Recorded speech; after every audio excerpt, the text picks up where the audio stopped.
নমস্কার বন্ধুরা, আজকে কথা বলবো রিটায়ারমেন্ট প্ল্যানিং নিয়ে। তো প্রাইভেট সেক্টরে অনেকেই আছেন যারা রিটায়ারমেন্ট প্ল্যানিং ঠিকমতো করতে পারছেন না। তো প্রাইভেট সেক্টরেও থেকেও কিন্তু ভালো পরিমাণ টাকা ইনকাম করা যেতে পারে আপনার রিটায়ারমেন্টের পরে। তো চলুন জেনে নিই। দেখুন, যারা প্রাইভেট সেক্টরে কাজ করেন তাদের পেনশন নিয়ে চিন্তা থাকে, কিন্তু তারাও পেতে পারেন ভালো পেনশন। শুধু এই উপায়ে করতে হবে বিনিয়োগ। 5টি স্কিম রয়েছে যা সকল প্রাইভেট সেক্টরের কর্মীদের জন্য লাভদায়ক হতে পারে। তো আজকে মোট 5টি স্কিমের কথা বলবো, যে স্কিমগুলি আপনার রিটায়ারমেন্টের পরে কিন্তু খুব কাজে আসবে। তো দেখুন, প্রথমেই আসছি ইপিএস, কর্মচারী পেনশন যোজনা। 10 বছর এতে যোগদানের পরে পেনশনের সুবিধা পাওয়া যায়। এমপ্লয়িজ প্রভিডেন্ট ফান্ড অর্গানাইজেশন সদস্যরা কিছু শর্ত পূরণ করলে পেনশন পাওয়ার যোগ্য বলে বিবেচিত হন। পেনশন হিসাবে কত টাকা দেয়া হবে তা গণনা করা হয় কর্মচারীদের পেনশন স্কিম প্রদত্ত একটি সূত্রের ভিত্তিতে। কর্মচারীরা 58 বছর বয়সে পুরো পিএফ পরিমাণ এককভাবে পান, তবে পেনশনের পরিমাণ মাসিক ভিত্তিতে নির্ধারণ করা হয়। ইপিএস পেনশন নির্ধারণের একটি সূত্র আছে। আচ্ছা, এরপর দেখুন, ইপিএফও কিছু শর্ত বেঁধে দিয়েছে। প্রথম পেনশনের জন্য ইপিএফ সদস্য হওয়া প্রয়োজন।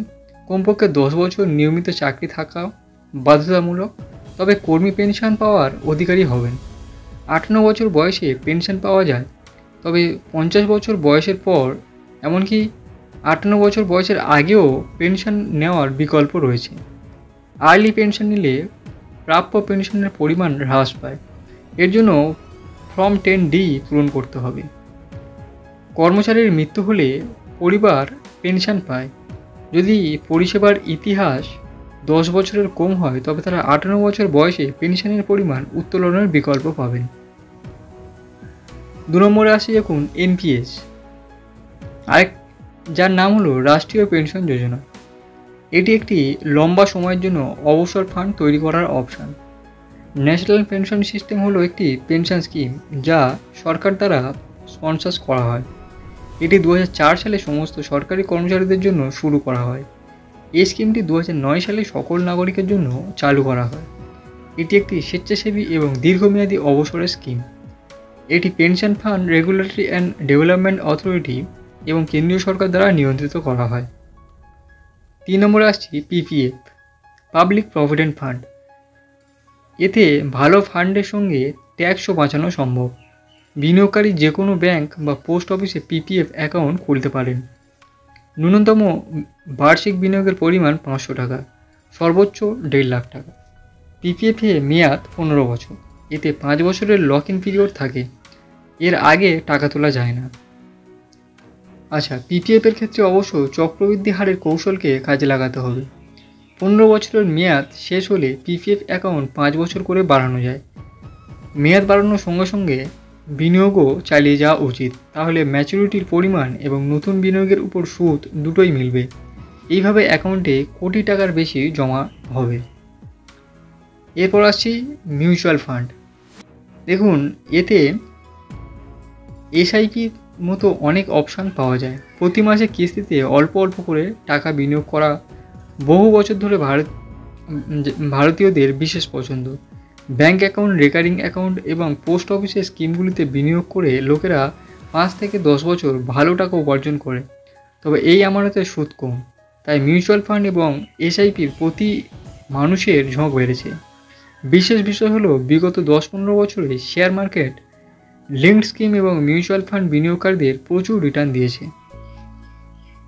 এসআইপির মাধ্যমে মিউচুয়াল ফান্ডে বিনিয়োগ উত্তরোত্তর বাড়ছে, তবে মিউচুয়াল ফান্ড বাজারের সঙ্গে যুক্ত, তাই নিশ্চিত রিটার্ন আশা করা যায় না। ফলে বিশেষজ্ঞের পরামর্শের সঙ্গে রাখা উচিত।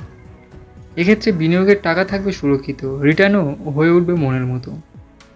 আর সর্বশেষ আসছি স্কিম হলো ব্যাংকে বিনিয়োগ করা। কোনো ব্যাংকের এফডি বা অন্য কোনো স্কিমে বিনিয়োগ করে ভালো লাভ পাওয়া যায়। ব্যাংক ফিক্সড ডিপোজিটকে বিনিয়োগের জন্য একটি নিরাপদ বিকল্প হিসেবে বিবেচনা করা হয়। এতে লোকেরা তাদের সঞ্চয়ের উপর আরও ভালো রিটার্ন পায়। নিরাপদ বিনিয়োগ এবং ভালো রিটার্নের কারণে অনেকেই ব্যাংক এফডিতে অর্থ বিনিয়োগ করে।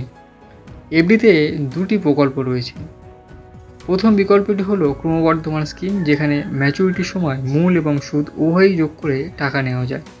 অন্যদিকে নন কমিউলেটিভ স্কিম একটি নির্দিষ্ট ব্যবধানে নিয়মিত অর্থ প্রদান করা হয়। আবেদন করার সময় মাসিক, ত্রৈমাসিক, অর্ধবার্ষিক এবং বার্ষিক অর্থ প্রদানের বিকল্প বেছে নেওয়া যেতে পারে। মাসিক বিকল্পটি বেছে নিলে প্রতি মাসে অ্যাকাউন্টে টাকা আসবে। কেউ যদি ট্যাক্স সেভার ফিক্সড ডিপোজিট অ্যাকাউন্টে বিনিয়োগ করে, তাহলে আয়কর আইনের ধারা 80C এবং অধীনে একটি আর্থিক বছরে 1.5 লাখ টাকা পর্যন্ত ট্যাক্স ছাড় পাওয়া যেতে পারে। যদি একটি আর্থিক বছরে মাসিক আয় বা রিটার্ন 40,000 টাকার বেশি হয়, তবে ব্যাংক 10% TDS কেটে নেয়। সিনিয়র সিটিজেনের ক্ষেত্রে এই পরিমাণ 50,000 টাকা। আমানতকারীর যদি প্যান কার্ড না থাকে, তবে ব্যাংক 20% TDS কাটে।